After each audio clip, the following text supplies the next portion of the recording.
Try to break down something for you real quick, and y'all can be like the only 15 people on YouTube that know this information, or a handful of people that know what's going on. Alright, if y'all haven't seen it yet, y'all will see it today. The video of the UFOs slash drones that were supposedly shooting the G.I. Joe Star Wars looking weapons on the 11th in New Jersey. Okay, well, I'm going to start off by saying you can't see laser weapons fire, so they don't look like that. Those were tracers. That's obvious. I lived by a shooting range and grew up by a shooting range in South Georgia at Moody Air Force Base. So I've seen this my whole life. It was an A-10 shooting range when I was growing up in an F-16 fighter wing, so I watched this my whole life. So this is what was going on. Alright, where this happened at is pretty interesting. This happened at a place called New Egypt, New Jersey, Joint Base McGuire-Dix Lakehurst. Okay, at that time on the 11th, they're showing that they were having moderate noise.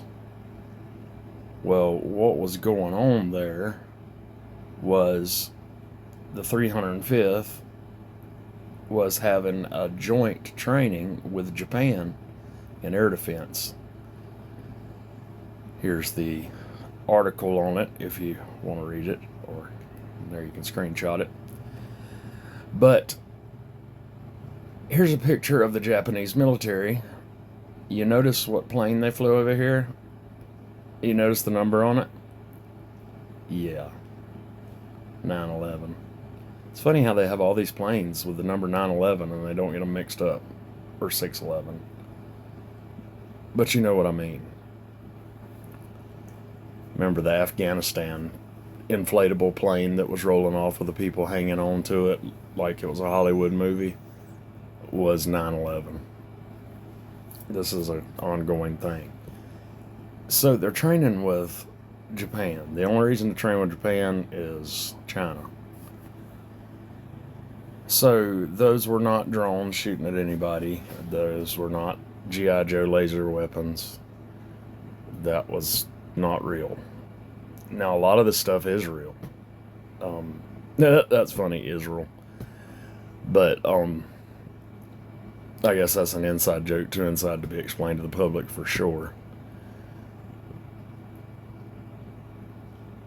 We're fixing to see some magnificent things from this side of heaven and the other, whenever we go.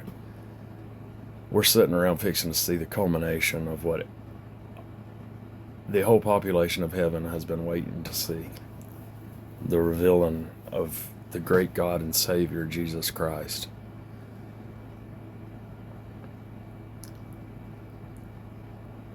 Trust the gospel. It's in 1 Corinthians 15, verses 1 through 4. Jesus died on a cross according to the scriptures. He was buried and he rose again on the third day according to those same scriptures. These were the scriptures handed down in the original language spoken to Adam in the garden, given in pictograph to Moses, and over the course of 40 years made into the Torah, the sacred words of God handed down through his prophet Moses. Trust the gospel. Come to Jesus because he's coming for us. Love y'all.